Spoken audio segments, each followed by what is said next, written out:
On this week's episode, we discuss contacts and glasses. Oh my. We talk about corrective vision apparatuses. I forget how to say that. Like that. Oh, yeah. And how they do and don't help. That. So, stick around.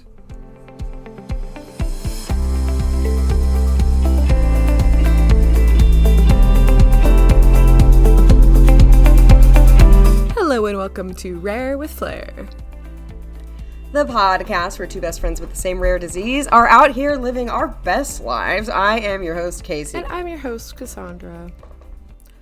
Welcome to our show. Welcome to our show.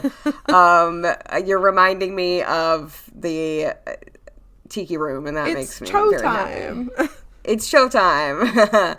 If you're a long-time listener, you may remember that Cass got me the full Tiki Room recording on vinyl, and it is one of my prized possessions to this day. Yes. Deep cut information. But I honestly think you've given me some incredible, incredible gifts over the years, and it's impossible to pick a favorite. Thank you, and likewise. Well, thank you, but if I was put on the spot, honestly, that's one of the top that you've ever gotten me. I just think that's the most brilliant vinyl I've ever had or heard. I love putting it on. It's just so specific, and it's so it's such good vibey background music. It's great. It's so cozy. Well, and it's funny because I feel like every time I've been to Disney surprisingly a lot recently, it's just happened. Yeah. And every time I'm with someone else and I'm like, oh my gosh, the Tiki Room. You know, I got a vinyl of that. I'm actually pretty proud of that too. So exactly. It's really cool though. It's really, really great. Disneyland, California, Tiki Room supremacy. I know that you guys didn't come here to listen to our Disney opinions, but the California Tiki Room is very good and better than the Florida one, but there is no queuing area, which makes it slightly worse. I would say a lot of the rides, like Pirates is better in California. That's Small true. World is better in California. That's right. I can't rate Haunted Mansion because when I went to the Haunted Mansion in California, it was Nightmare Before Christmas themed, and it was not my thing. It was just not my thing. I went in March, and it was very good. I think I am partial to the Florida one, but the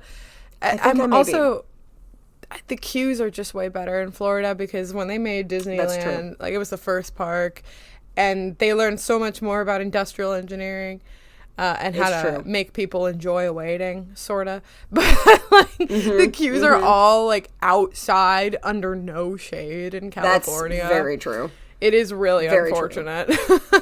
It is. But other than our hot takes about Disney, do you have any other life updates you want to share with the audience?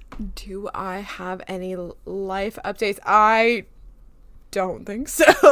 I think it's been pretty... You've been climbing a good bit. I have been climbing. Did we already say that in the last episode? I don't remember. I think if we talked about so. I think in the What Are We Into Lately so? Okay. extravaganza, Yes. I talked about it. Yes, I went climbing last night. My entire body is sore today. It was awesome. Did I bleed? Yes. But it was still very fun. I mean, you do have HPS, so true. I'm not too surprised about the bleeding. I'm back on my yoga game, which has been really great. I love it so much, and it's one of the highlights of my week. I get very excited. I just do it once a week, but it's the best. What about you? Other than yoga, any other life updates? My yoga game, still in the rigorous process of home selling, which is something I've never done before. Neither have I.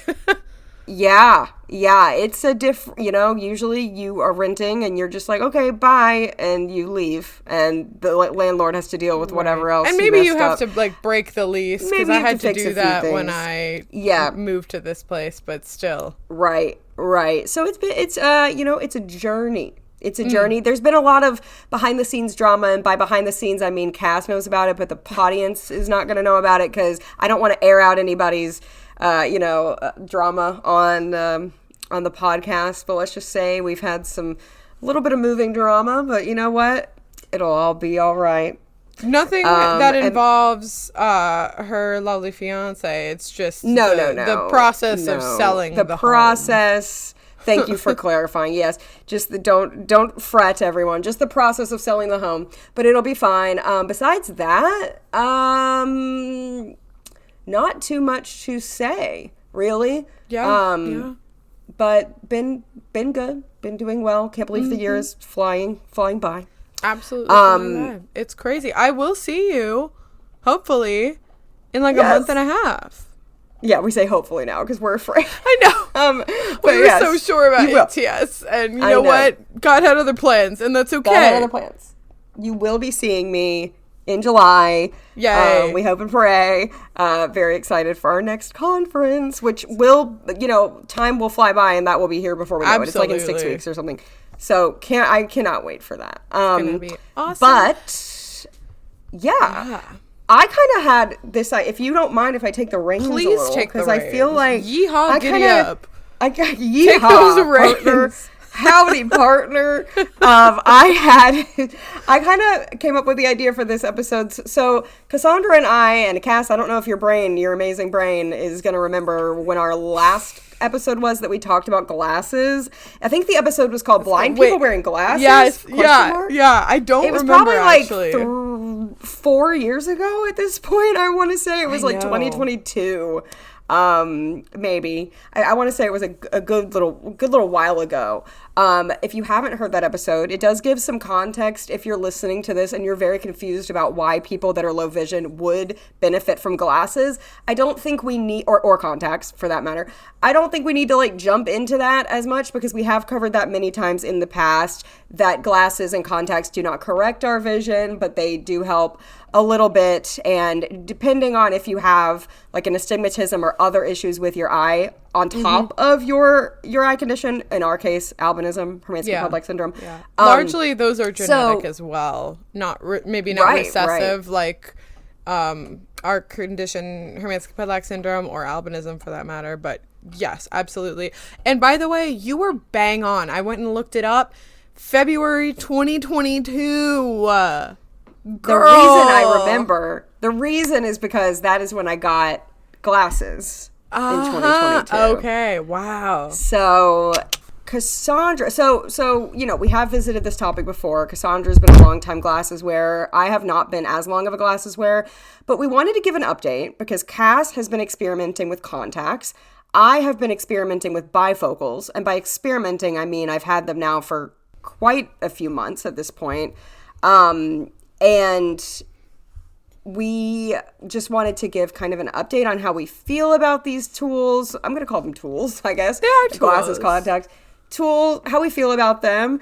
Because we have different opinions and we use them differently and we have different vision because we're different people. So, but like you are on a contacts journey and I was like, I feel like we should talk about this. We should talk about this, right? Yes. So I think that when we did that episode previously, I think I had talked about how I had contacts. So I've had contacts, I think for quite a while. I was definitely still in college when I got them. Maybe, I think 2018 is when I got contacts.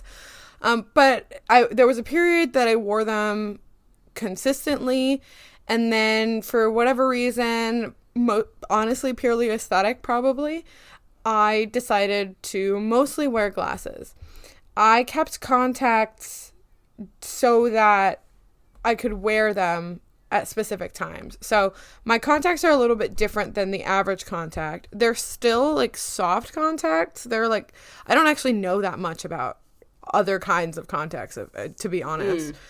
I know that there are the type that are disposable, that are for daily use. And then the ones that I have are kind of in between where they are soft, like they're flexible, but you can keep them, like you can keep using them for probably like 3 months. A year supply is 4 pairs. Oh, that's interesting. I think it sounds like the best of both worlds. It's nice because I think my type of contacts are a little bit expensive to produce. The last variety of contacts that I'm aware of are called hard contacts. They are like rigid. And they are like way more challenging to put in. You need like a apparatus or something, like some kind of plunger type of deal. I was talking to someone in the terrifying HPS community who uses hard contacts and drives, and I'm very impressed with that because that sounds really scary and kind of painful. Plunger near the eye. I don't like that combo of wording. I don't love that. And it like forces your eye to be in like the correct shape, which just feels very aggressive and sounds painful, but I wouldn't know. I've never tried. Okay. But I have the in-between soft contacts because the main draw of my contact is that they are mildly tinted, which for the photophobic girlies and guysies, I guess, out there is game changing. So mostly I would wear contacts in the summertime when I knew I was going to be outside all day, say taking a hike or going to Disney World. Like when we went to Disney in 2021, I wore my contacts because it's a lot easier to just have them on and not swap between glasses and contacts. It's also like an extra layer of protection when being outside all day. My contacts have a little bit of tint since our eyes don't have natural tint, so it helps filter the light better. And then on top of that, I have sunglasses, so the outside for long periods hurts less. But like, I never really, I mean, it was really hard to learn how to put them in. Obviously, it's like a huge learning curve. Yes. I never really had too much of a problem with like the sensation of having them in. I don't really find it like super bothersome. I will say I have lost plenty of contacts over the years. I have a great story that I'll tell later, but I just like sometimes don't fully realize that it like popped out of my eye, even though they're tinted. I feel like this kind of just goes to show that the correction is definitely significant, but not significant enough to know, do I have a contact in right now? That's pretty great, actually. That's I know, it's really ironic. Like, this happened to me on Saturday. I had just gotten a new pair of contacts. They were great. It was a new prescription. I felt like I could see so many things, except I couldn't. And then Saturday, I put them in, and I go to the dog park. I do a bunch of fun stuff. I come home in the evening, and I'm like poking my left eye, and I'm like, poke, there's nothing in here. This is like dry as a bone. What's happening?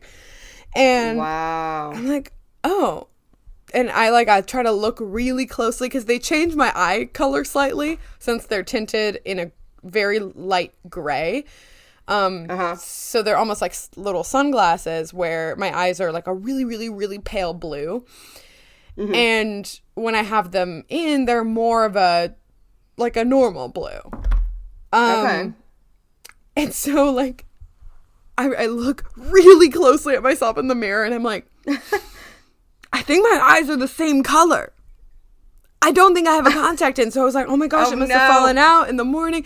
And I'm trying to look on the bathroom floor to see if I see anything. Because obviously it's like way easier than spotting it's not easy, but it's easier than spotting like a completely clear contact since it's got this like little tinted purple circle in it.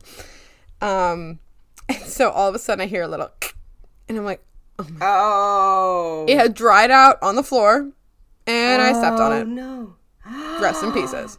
Oh, rest in pieces. Contact. So I had an old left contact that I've been using since then, but honestly, I really started using them again because number one, my glasses were failing at being glasses. Like over the past few months, I had a screw fall off and then I had to go get them fixed a couple times, and then like the nose pad fell off and it was just like not staying on my face well. I had to like almost hold it up with my nose. And then obviously like they're not tinted, of course. They're not filtering any light, and indoors I'm still pretty light sensitive. So it wasn't until we were at conference this year in April And I kept seeing pictures of myself literally squinting indoors. And I was like, you know. And my mom was like, have you thought about wearing your contacts more? And I was like, you're so right. And I've been doing it ever since. So for the past and like 3 months. I think I remember your prescription changing. Did that have anything to do with the switch, or was that just kind of a timing thing? It happened to happen around that time. No, I mean, my prescription changed. Well, so I went to the eye doctor in May, so I had already been wearing contacts. Okay, so you had already been doing that. Okay, like I couldn't remember if that was the straw that yeah. broke the camel's back, or okay. So the prescription changed, and you still got glasses that you can wear when you want to. Yeah, or need to, like with your new prescription. Also changed. I mean, and it's nice because like after I shower, I'm not putting my contacts back in. That's just crazy. No.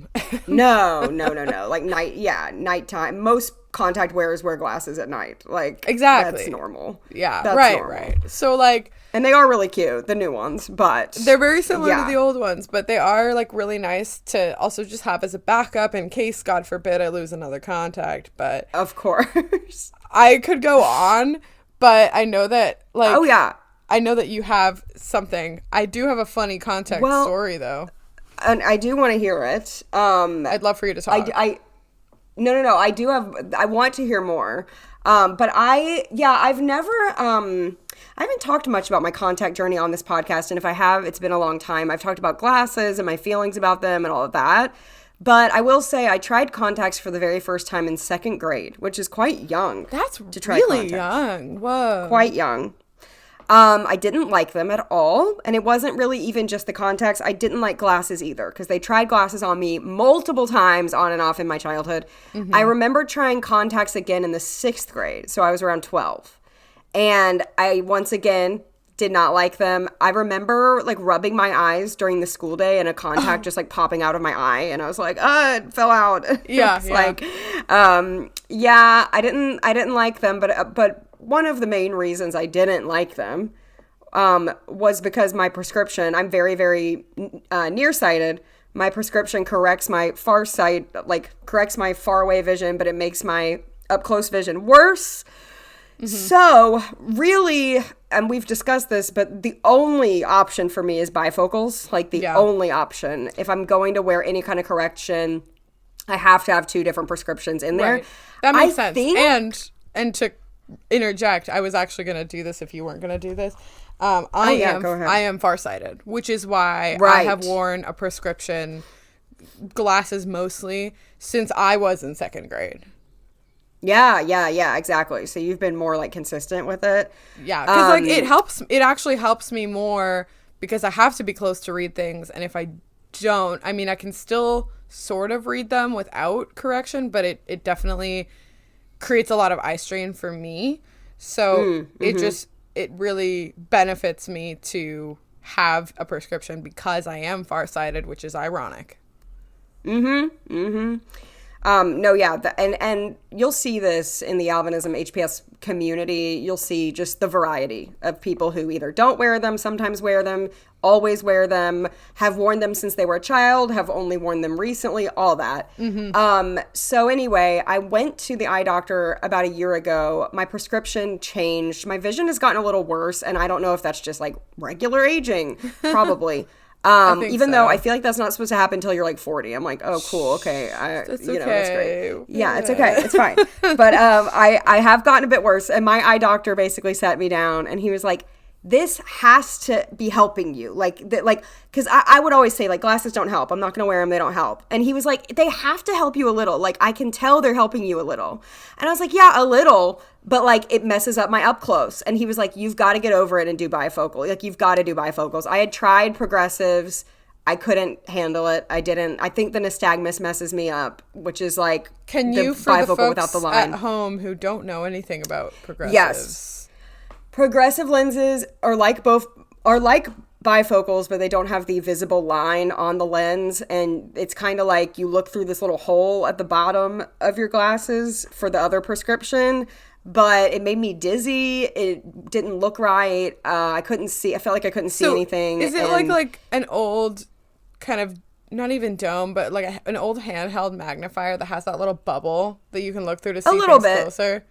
A little bit, yeah. Okay. And some people like it. I just couldn't get used to it. I didn't like it. And the glasses weren't helping enough for me to deal with that extra added pain of trying to do that. I was like, if they helped a ton, then maybe I wouldn't mind. But they didn't help that much. So anyway, but he was like, you're going to have to deal with the bifocal. I was like, okay, whatevs. So got bifocals. I do really like them. I wear them every time I go out. I do have transitions. I feel like people get the term transition and progressive confused, which are two very different things, even though the term sounds similar. Progressive is like the bifocal that I just explained without the line. And then transition lenses are just when your glasses turn into sunglasses when you walk outside. They get darker. Is it really nerdy and lame? Absolutely. Do people make fun of me for it? Yes. That I have. That sucks. Like No. Like funny teasing of like only losers have transition lenses. I've never heard that actually. Wait, what? There's some glasses hatred around you. You know, I've heard it mainly on Instagram reels and stuff of people like, my friend has transition lenses. I'm embarrassed to be seen with him because he has sunglasses on. I have never seen that. It's because when you walk inside, you like still have sunglasses on for 10 minutes while it's like turning. They have to like cool down. So it like looks silly that you're like wearing sunglasses inside, which like who cares? I don't. But like I've had people lovingly say that like it's kind of like the nerdy thing, and like I've heard it online. I didn't know. No, that. I know. I really obviously don't give two craps because it helps me. And I think, okay, so like back to the contacts situation though. I do think for some people who need bifocals like I do, I've heard of sometimes you can wear one prescription in one eye and the other prescription in your other eye, which is wild to me. And people do this. Well, actually, you know what? I mean, that... I don't know. I feel like it would either work really well or not at all, because we don't have, we've talked about this maybe before, we don't have we don't have binocular vision. We have monocular vision. So we mostly look out of one eye at a time. So like you could put your just normal prescription for, I guess, distance, or I don't know, whatever you'd feel more comfortable with in your like dominant eye. And then just like close your eye in order to do the one thing that you need to do. Although you might look like a pirate, IDK. Right. But I don't even know if you'd have to close or if you just have to kind of focus through that eye. I don't know how that works, to be honest with you. Yeah. I do think there are maybe also contacts I've heard of that are kind of like progressive glasses where you can kind of look at through the bottom of them, and but I think with my issues and nystagmus and everything I've gone on, it's once again, it doesn't help enough to make it worth it for me. Like, it just doesn't help enough to make it worth it. So I'm not going to, like, you know, bend over backwards to get some kind of crazy thing. I think for me, the glasses are totally doable. They're totally fine. And I do like them. I mean, I do notice when I don't have them. In fact, I accidentally didn't pack them for the HPS conference. Like, I brought my glasses. I put my glasses case in my purse because I thought my glasses were in the case, and little did I know they had slipped in the couch cushion the night before when I was watching TV. And I refuse to watch TV without them, by the way. That's like almost when they help me the most, is like TV and movies, even though I use AD a lot as well. But like they help me a lot when it's like a flat like image that's at a certain distance. And anyway, so well, because it's really funny because like when we FaceTime, you're like never wearing glasses. So in my mind, you wearing glasses is just a myth that you tell me. Yeah, that's so accurate. So, but that's a good point, because I really did miss them at the HPS conference. I really wish I had them. And in a situation like that, or leaving the house in any capacity, I do. But around the house, I do not wear them. And that is because 80% of what I'm doing around the house is using my up close vision. So like reading on the computer, which is what I do for work, FaceTiming you, watching TV on my phone or my iPad, all of that I'd have to be doing through the bottom of my glasses, which is, you're not supposed to like do that long term. Like you can't look through the bottom of your glasses for like hours on end. Like that's not. So anyway, I don't wear them. No, I don't wear them around the house, but I do wear them going out. And I wear them to church, and I wear them to hang out with people. I wear them almost every time I leave the house. See, even though like I feel like I'm missing out. I'm missing out. You're missing out on Glasses Casey because we don't like get to be together. It's very sad. sad. That's so sad. But that's actually that's super interesting. So you got the line bifocals though. I did get the line bifocals, so that's my newest update. I've had them for a little while now. I want to say a year. I want to say it was last summer. And you know what? Grandma core. Okay. Grandma core. I'm here for the line because I am a grandmother. It's what you need. It's what you need. It's what I need. And actually they have gotten better than they used to look. I think like they're not quite, that dramatic of a line. Although my nephew did ask me one time, like, why do you have a line in your glasses? And oh, really? Oh my gosh. And, oh, no. And, and I was like, well, I'll try to explain this in the best way I can. But honestly sort of wish that they would incorporate the line into the broader design. Like that would be like super sick. Yeah, that would be. Make it a colored line. Make it a really pink line. Like let's like enhance the thing that enhance is weird. The line. Like, yeah. Make like a wave pattern with like the line 400 times. They're 400 times better than the progressive in my opinion. Like a lot of people love progressive, so no hate, but in my opinion, because one of the times I notice it the most is when I'm walking down the stairs. When I had progressives on and I would try to walk down the stairs, I couldn't see where my feet, I couldn't see anything like at all. And I was like, it was all like double vision and it was blurry and it was, I mean, for me, my vision's already very blurry, I'm sure for, but like for most people if they stepped into my body. But like for me, it was like extra bad. And so with the bifocal, it's like very much like the split line is like underneath it is very clear, above it is very clear. And there's no blurriness anywhere. And it's a split line. And it's like I look either above it or below it. And it's a great time. It's a great time. Is it like partway through like horizontal, I've never It's horizontal. Okay. Yeah.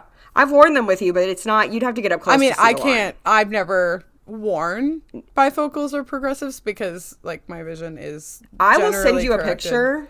Yeah, I will send you a picture that you can zoom into it and see the line.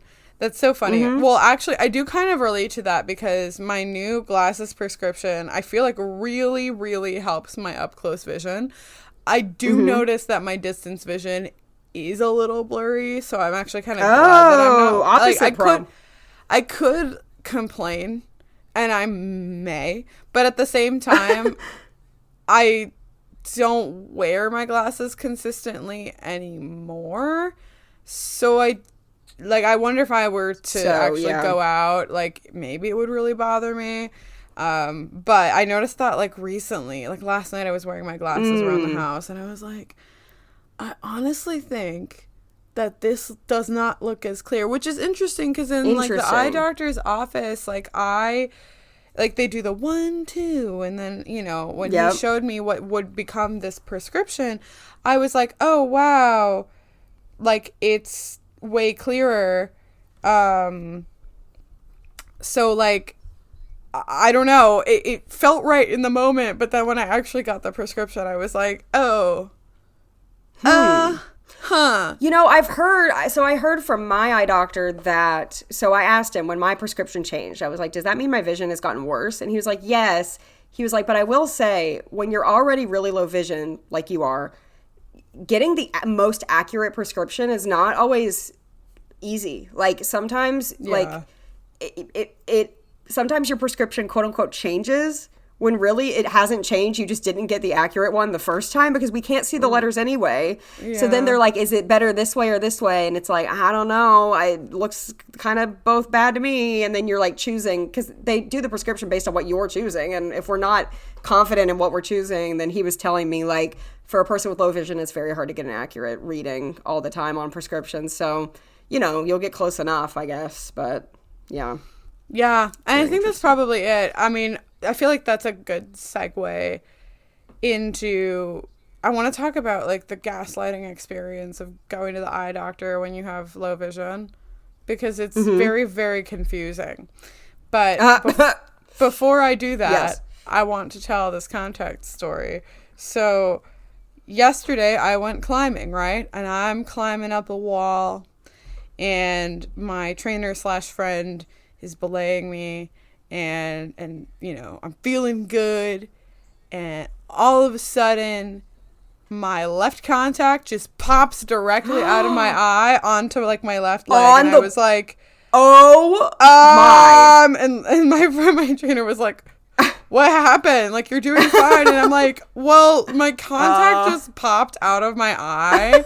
My hands are covered in chalk, so obviously I'm not putting it back in my eye. No, you can't even grab it. I mean, well, like, I was like, well, I'm gonna have to touch it. There's no way around it. Like, I was like, I sat there for what felt like an eternity weighing my options. Yes. And so, girl, you know what I did? Oh my gosh. What? So I was like, if I try to put it in my pocket, because they're so fragile, like, I don't want to accidentally rip it. Because you can't put a ripped contact in your eye. Number one, it doesn't work. And number two, it hurts. So, oh, gosh, no. I was like, oh, my gosh, how do I do? How do I do this? How do I keep it intact? I don't really want to come down, though. I gently rest it on my bottom lip. Yeah. And I kind of like... How? So you picked it up So I picked it up with my disgusting hands. And then I you just rested it on your bottom lip. I just kind of put it, like, in between my lips. Skill. And then I finished climbing the wall. Wow. And then she was like, do you want me to lower you? Because I had been, one of the things I'd been practicing was climbing down, which is really, honestly, kind of terrifying when you can't see well. When you can't see. So, like, it's a huge exercise. And it's also a lot more effort for me physically to climb down because I have to like hold on longer until I get my footing. But I was like with contact in my mouth. But you saved it. I did like I breathed out a sigh and it like flew on my leg again and I was like, ah! So she actually found it and we put it in a Ziploc bag. And then when I got home, I felt like I did like surgery to get it out of there without like ripping it because it had started to dry because obviously I had no solution and it was covered in crud.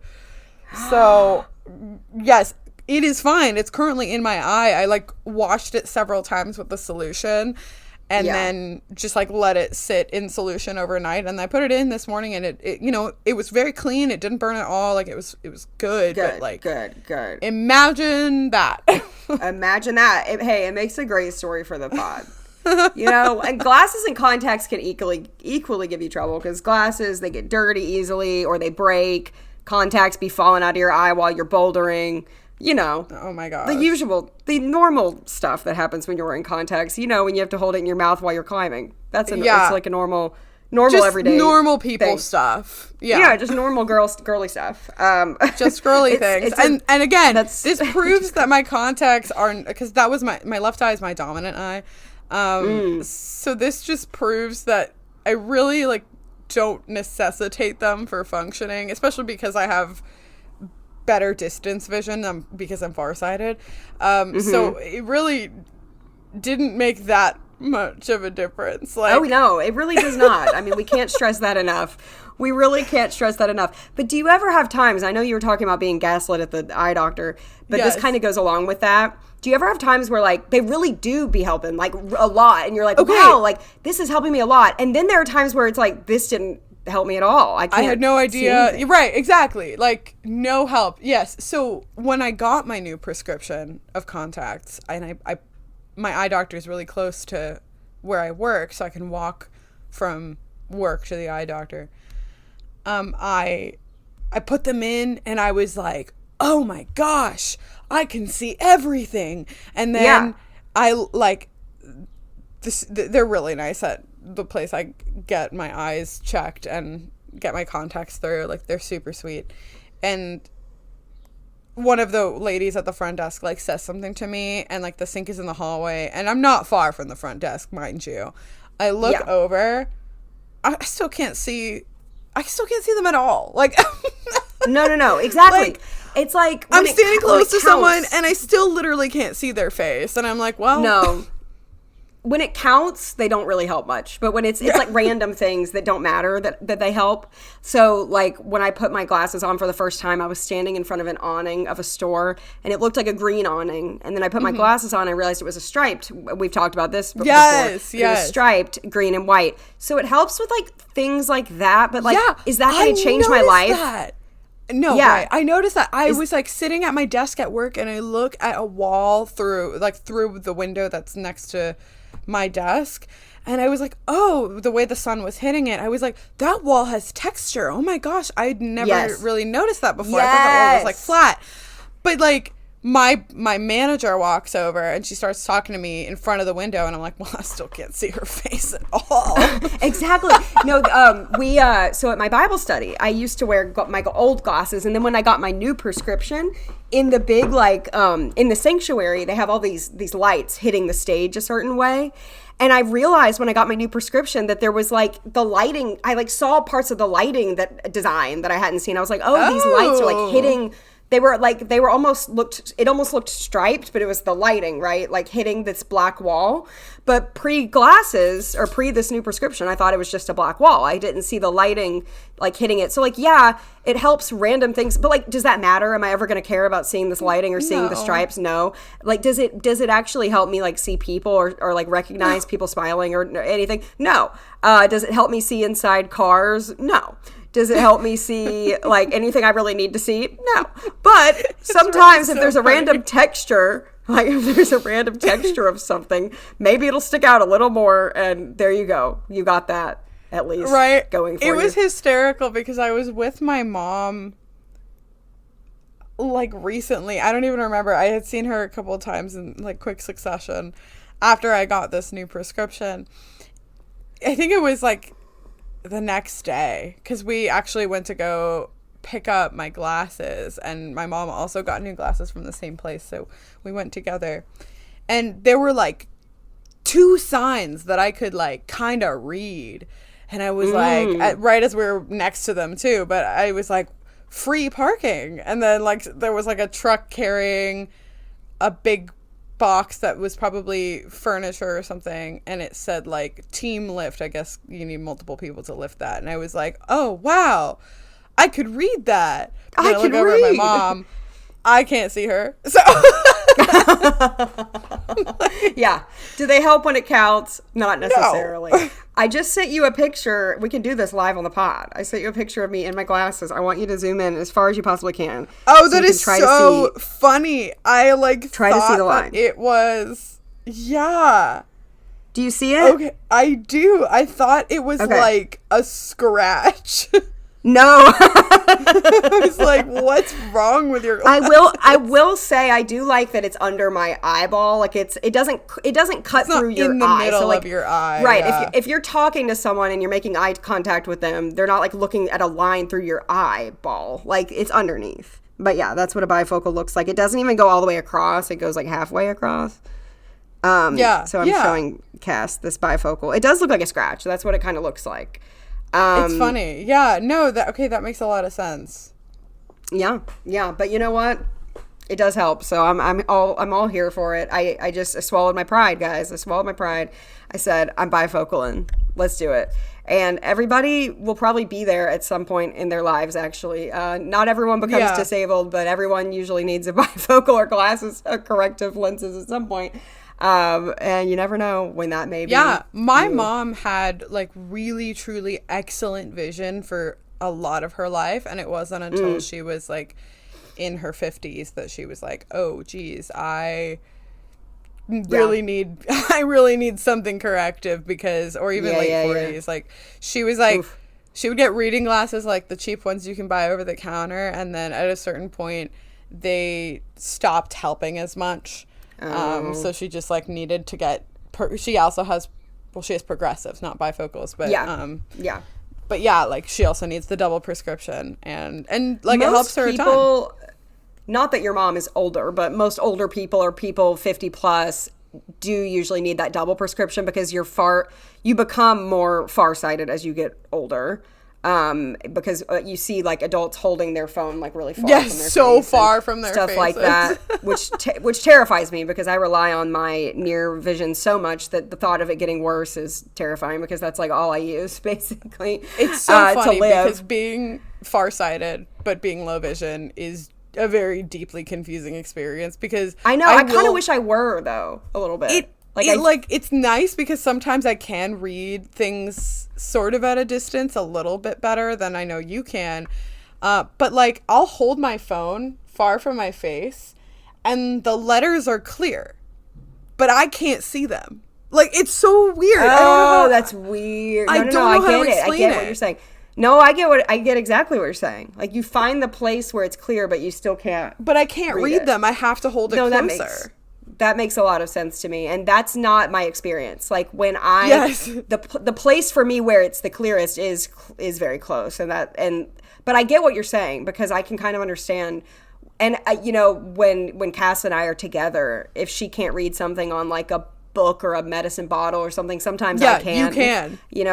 Sometimes I mean I do have to use my phone for most things with like that, like medicine bottles or never forget the like ridiculously tiny font size 6 piece of paper they handed us at Universal, and I take one look at it and I'm like, Casey, can you read this? Because I know her close-up vision was better, and you were like, no.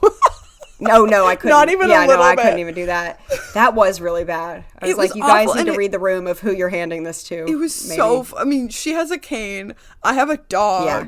They hand us a piece of paper with They hand us a piece of paper. I remember this now. I've never seen a font that small. And I wonder, because I took out my phone to read it. I wonder if like their printer was running out of ink, or they picked a really weird font on top of it, so it was even harder to read. But yeah, seriously, it's a trip. Going to the eye doctor, he'll show me the letters, and like I can see them, and I'm like, oh my gosh, have I been lying to everyone? Can I see? Yes. Am I actually sighted, and am I just being dramatic? That's always like the worst fear of being low vision, is like, am I just like, everything that people tell you comes back to you. You're like, am I taking away a dog from someone who needs it? Yeah. Yes. I think we've all been there. It's so wild. And like the eye doctor, he's a really sweet older gentleman, and he's very, very nice. So he'll show a letter, and I'll say the letter, and he's like, good. And I'm like, oh no, is it too good? Is it too good? I'm like always weirdly afraid that they're gonna like confiscate my dog and my binocular from me or something. Like anyway, but then I walk outside and I can't see anything. So I can't see a thing. Yeah, I mean that's literally, I think you just described our entire daily life. Like we will have times where we really surprise people. Like when I was a little kid, my mom's friend was like, Casey can see fine. She picked a Cheerio up off the floor. Like she can see fine. And that's because we're really good with contrast and colors. But then you walk outside and you can't even recognize your own neighbor one step in front of you. And you can't even tell if they are smiling or frowning or facing you or facing away from you. Like when I see someone walking down the street, I can't tell if they're facing toward me, facing away from me, if they're a man, woman, race. I can't even tell. I can't tell races actually at all. And my fiance is kind of flabbergasted by that. And I kind of get why it's confusing. But like if we see a play together and I'm not using a monocular, it's just my naked eye, or if we're at church and someone is speaking, I can't see race like at all. And like he's like shocked by that. And I'm like, well, I can't see, babe. I just see like a shape. It's a vague silhouette. So yeah, like there are certain things we can kind of like we adapt well, and so it's like, oh, can we see? But no, we can't. Here's a great example, because I was with my mom and I was reading those signs, and she was like, wow, you really got a new prescription, and it was funny. The next day, I went to visit them, and like I was telling her this story that happened earlier that day that I had seen her. And I was like, yeah, I walked out of my house with Anaheim And I forgot my work badge, and it's attached to the pouch that has his food rewards. So I knew where it was, and, you know, he's good, and I feel like once you've had a dog, like a guide dog for a while, and you guys, like, know each other and trust each other and whatnot, I was just like, I'll just stay there, bud. I pop back inside. He's, like, fully dressed in his leash and harness and everything. So he's just watching the door. He's like, okay. So I pop back inside. It's just on the same floor as the door. Not 20 seconds later, I go back outside, and then all of a sudden I hear just a disembodied voice coming from my right. And this guy is, like, really fascinated. I know it's a guy, but he was like, is that a real service dog? I was like, one. No, it's a fake. I was like, yeah. And he was like, wow. Like, he was, like, really, like, impressed and fascinated. And this is truly just such a compliment to everyone who trained my dog. Like, truly. But he was like, wow, like, he's so, like, I've never seen one in real life. And I know seeing a service dog isn't, like, super common daily experience for everybody, but, you know, whatever. He's like, I've never seen one in real life, and you walked away, and he just stayed there, and he didn't run off. Like, that's so amazing. And I guess I forget how amazing that is, because, like, yeah, I forget that a normal dog probably wouldn't do that. Yeah. Right. But it was super sweet and whatever. So I told my mom this story, and she was like, oh, that's really nice. Where was this person? And I was like, I don't know, somewhere off to the right. And she was like, you couldn't even see where they were standing? And I was like, no, I have no idea where they were. Not even a little. I saw the tree in my neighbor's yard, and I looked in the direction to see if I could see, like, a silhouette that looked like a person. I could not.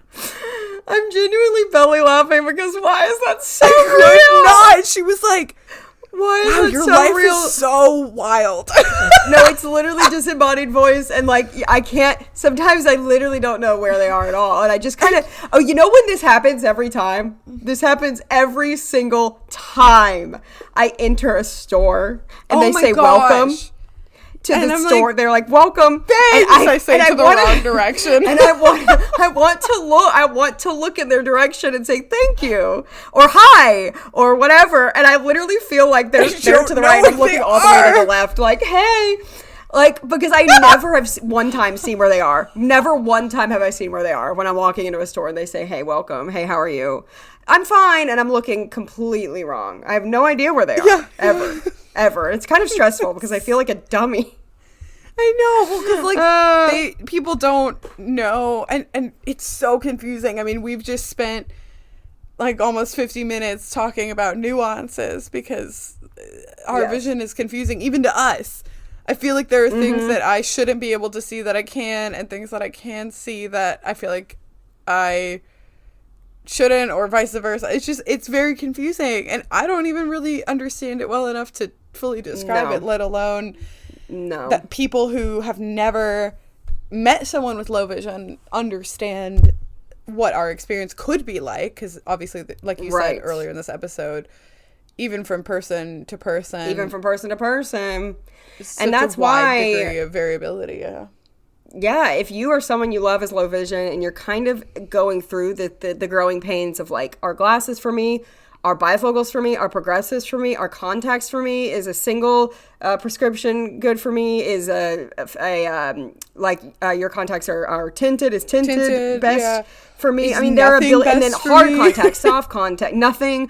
I mean, truly, it is an overwhelming amount of choices when you are trying to get a prescription. It's like, should you get tinted? Should you get progressive transition? Should you get blue light blocking? All the things, right? It's a lot.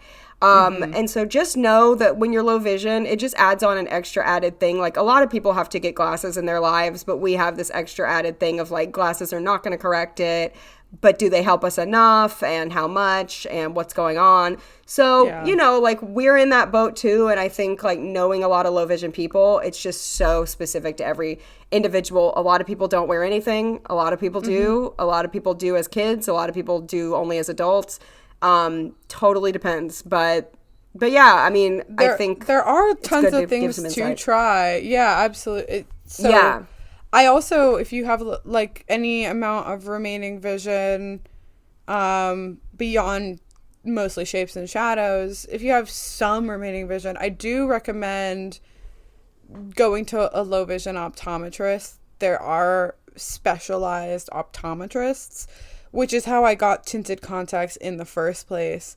The nice thing about contacts is that, unlike glasses where depending on the size of the lens you have is like, that is the field that you can look through.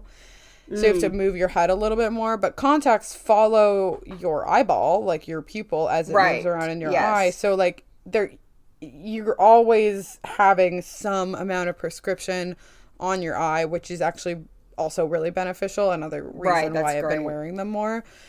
But I really wouldn't have been able to get them without the help of a low vision optometrist. And like the first couple that I tried, I had usually favored an amber tint, and we tried amber tinted contacts. And guys, when I tell you that the world should not be seen in sepia, I'm not kidding.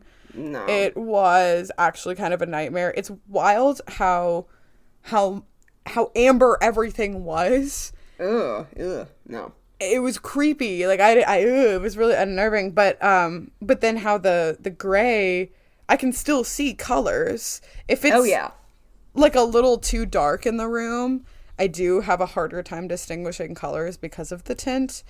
Or like we're in a dimly lit environment, which would be very pleasant for my naked eyes. My eyes with contacts are like struggling a little bit more because it's almost like too dark, which is rarely a problem I have. But I can still distinguish colors, and I don't feel like it really interferes with my life to have the gray tint. But like, I did all that trial and error with the help of a low vision optometrist. They were the ones who helped me learn how to put them in. I was still in college, so I had one like in my university that I could go to super close. It was really awesome. I have one more question for you before we wrap it up. So, okay, I know you haven't been on your contact journey like super long, and you've mostly been a glasses wearer throughout your life. I notice sometimes when I do or don't wear glasses with the cane, it's like there are pros and cons to that, because if I wear glasses with the cane, it shows people that I do have some usable vision and that I'm not totally blind, which is kind of nice. At the same time, it confuses people a little more because they're like, why are you using a cane if you're wearing glasses? That means you can see. And so it's kind of like, but have you noticed, do people think you're more on the totally blind side of the spectrum when you are wearing contacts since you don't have glasses? Or have you noticed any change at all? Maybe you haven't. Barely. I feel like I've barely noticed a change. Because honestly, no matter what kind of a tool you have, even with a harness that very clearly says guide dogs for the blind. For the blind. I don't think people always know why I have a service dog. That or you're training it. I think you're training it. I'm training it. Yeah, like all of that. Whereas even having a cane, a lot of people don't actually know what that is. Even if you're fully holding it, they can see it completely. It's not blocked by anything. Right. They still don't know what that means. Like it's so try as hard as you might. There are always going to be people who don't understand why you have the tool that you have. Correct. But I did have one rideshare driver who truly does not understand why that I have low vision and does not understand why I have a service dog. And like, you know, he doesn't, English is not his first language, but I was looking at my phone close to my face and I was wearing contacts, and he was like, oh, where are your glasses? And I, like, as if I needed glasses to help me see better. Oh, uh-huh. And I was like, well, I'm wearing contacts. And he was like, confused, but I didn't want to like explain more. So I was like, yeah. Like, I think he asked another follow-up question. I'm like, yeah, they don't actually fix my vision all the way. So I think he stopped asking questions after that. But yeah, so it is funny though. I know. It is funny though, because I wear sunglasses more often because I can and I don't have to switch between pairs. Even though I have transitions on my glasses, but because, you know, glasses don't cover all of the gaps in the light, I feel like even with transitions, it's still too bright. Yeah. So, like, whatever. I don't have to swap, but sometimes walking through my building at work, there are, like, a ton of skylights. And it does often get really bright that even when I'm wearing contacts, the light starts to strobe. So I'll wear sunglasses in the building, and I feel more like the blind stereotype of, like, the dog and the glasses. Yes. And one of the reasons that is a stereotype is because a lot of blind people have photophobia. Even if you're basically medically completely blind, a lot of people still have light sensitivity. That's why a lot of people wear sunglasses, or just to cover their eyes if they're, you know, if there's a cosmetic reason for that. But that's one of the stereotypes for a reason, but that's actually pretty funny. Like, it's really actually so funny. But I think that's honestly the only thing that really stands out to me is that rideshare driver thinking that I just left my glasses at home. But yes, that's pretty funny. You know. Well, you know, we're always going to keep the audience updated on our journey with this, because who knows, 5-10 years from now we could change our mind and do something different. Who knows? Exactly. I mean, I feel like we've already changed it a lot since we started this podcast almost 6 years ago. So, yeah. It's been real, guys. We will It has been. See you in 2 weeks. Bye!